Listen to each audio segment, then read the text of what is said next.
My mom moved up to the loft after her brothers died. At the time, it was as far away as she could get.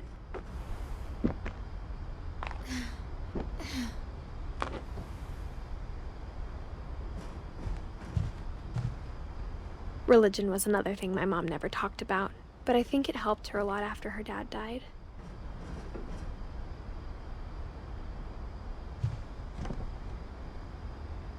She spent a summer building houses in Calcutta, where she met my dad, Sanjay.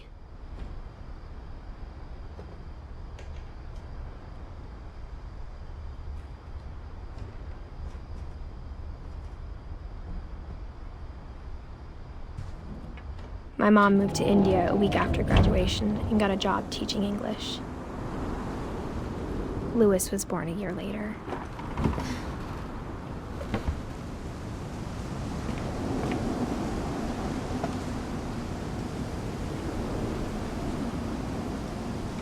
When my dad died, I don't think Mom knew where else to go. I'm sure Edie was happy to have her back.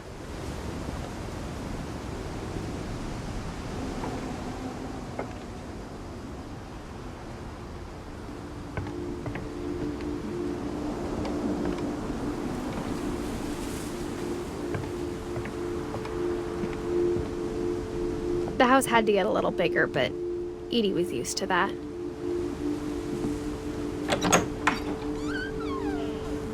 And for a while, things were good. Almost normal.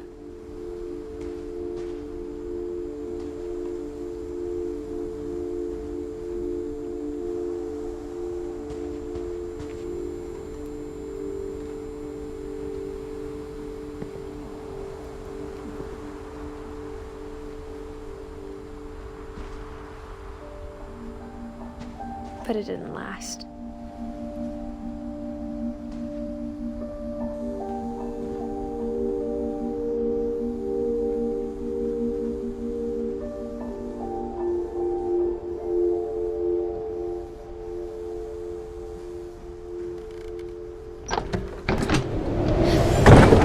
The beginning of the end was Milton's 10th birthday, when Edie gave him a castle.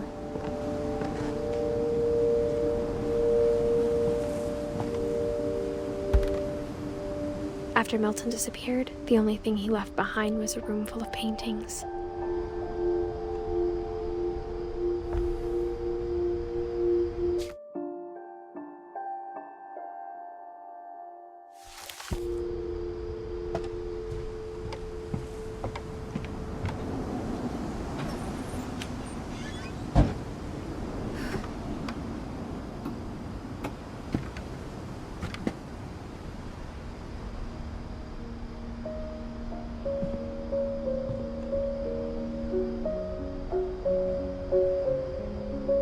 I think Edie was happy to finally have another painter in the family.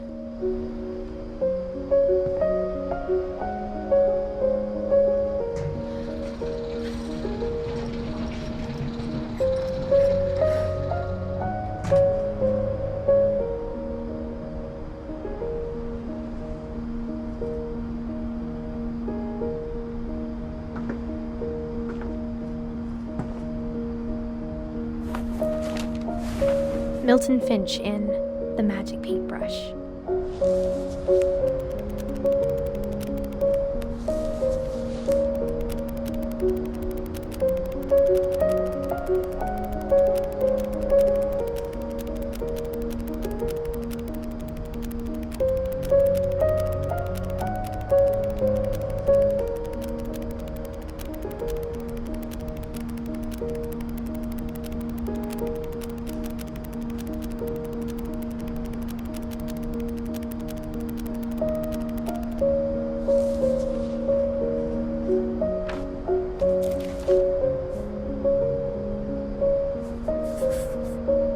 I was 4 when Milton disappeared.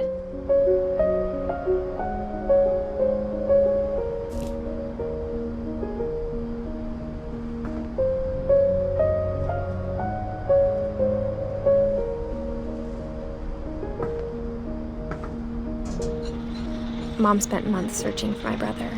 Then she sealed the doors.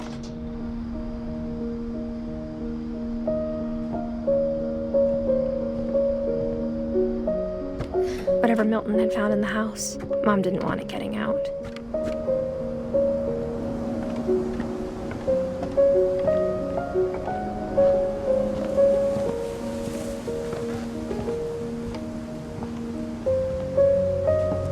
Mom definitely blamed Edie, but I think Louis blamed himself.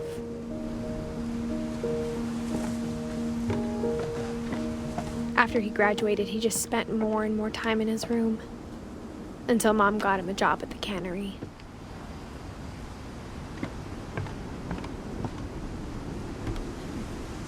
Everyone always told me to stay out of Louis's room, except Louis.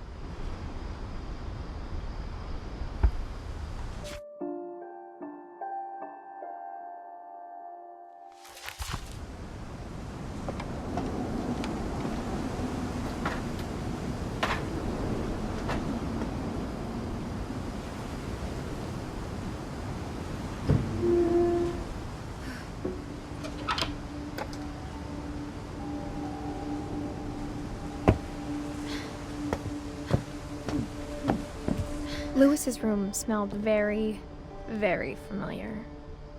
That part of him lived on.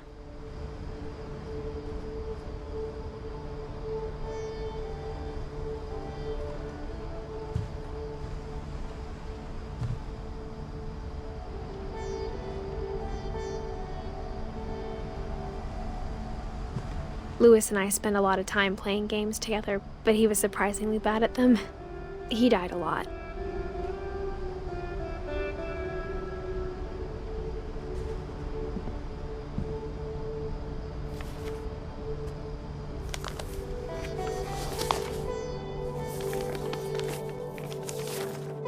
Dear Mrs. Finch, as Louis's psychiatrist, I can understand your desire for an explanation. As I see it, the trouble began in January, shortly after we convinced your son to seek treatment for substance abuse. Newly sober, I believe Louis first noticed the monotony of his daily life.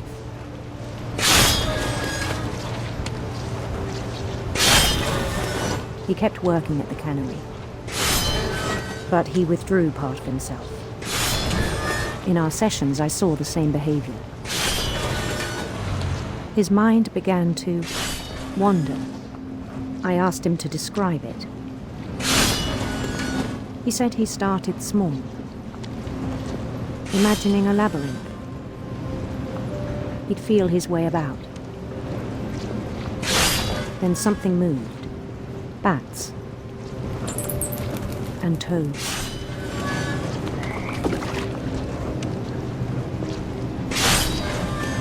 And things that have not names. He knew it was all in his head. But he took it very seriously. I had hoped he'd find himself.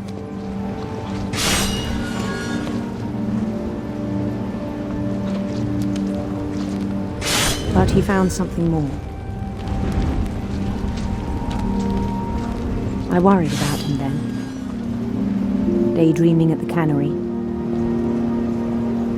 I spoke with his boss. But he said Louis had become a model employee. Methodical, tireless, focused.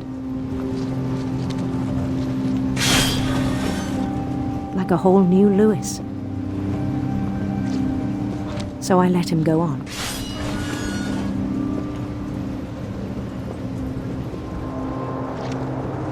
I even encouraged him. It seemed very promising at first. He told me he'd made a new friend.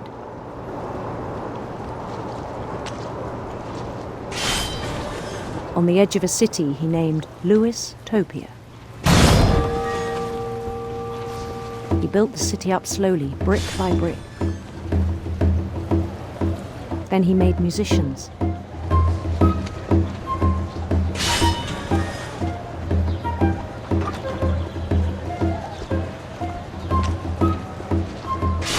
And songs for them to play. He talked about starting a band. And he was always humming something. day his imagination grew stronger.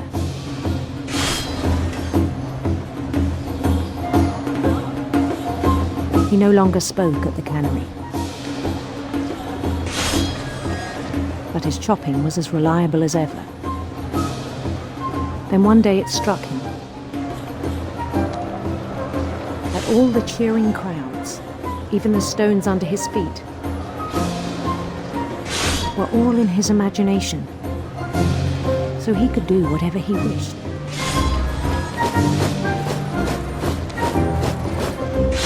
He held an election for mayor, and he won. They begged him to stay, but his mind was already wandering. It became a game for him.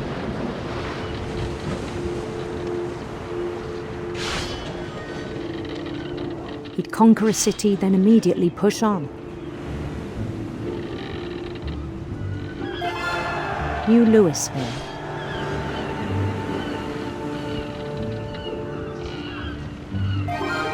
St. Louis. He started drifting away from our reality.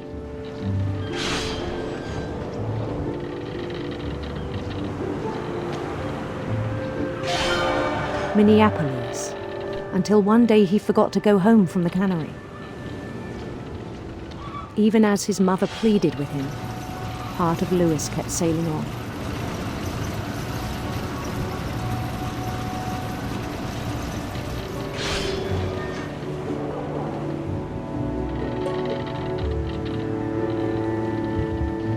In Louisburg, he heard rumors of a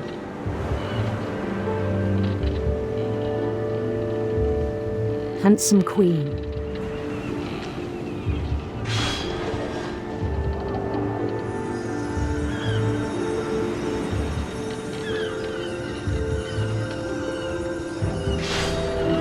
The queen was on her own quest for sinister serpents.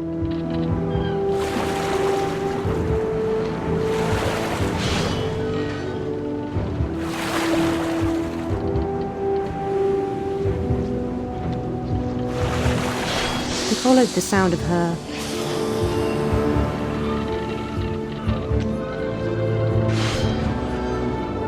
silver harp.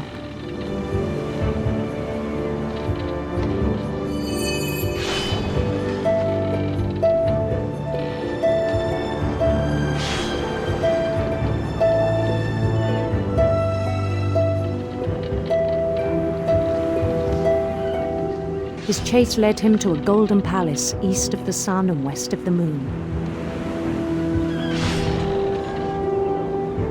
Even then, his logic remained sound.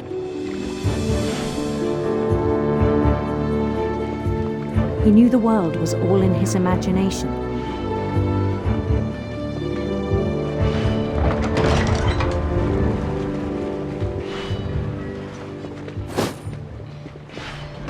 But he was so proud of having created it. In his own eyes, he'd become something greater than a king.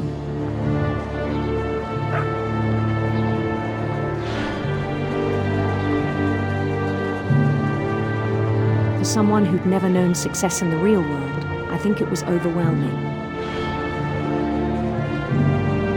And then it struck him that the real Louis was not the one chopping salmon, but the one climbing the steps of a golden palace.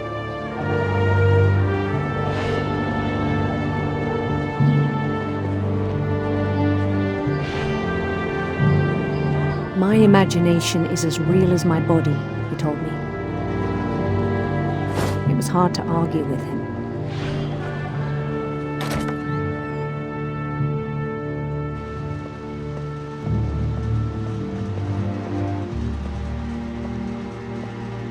We began to forget the world we know.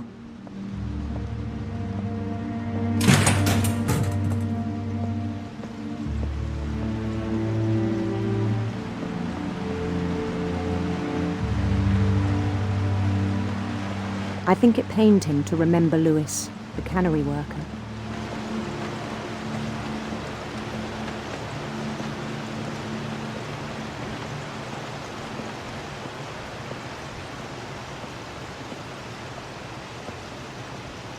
He began to despise the man with a royal contempt.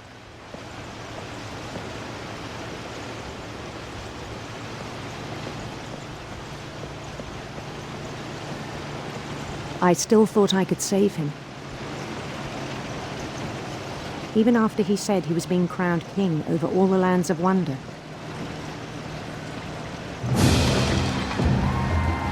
The palace would be packed with his companions.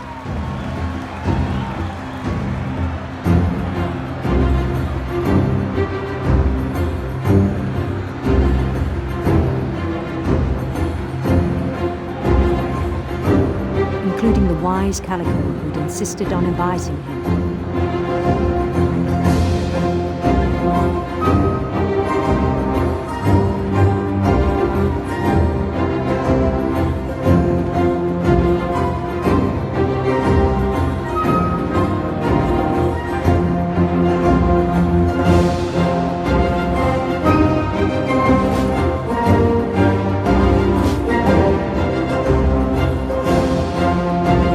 Queen waited, holding his crown.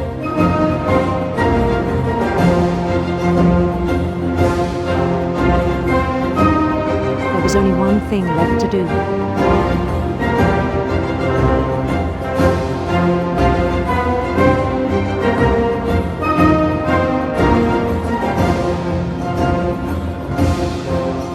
Bend down his head.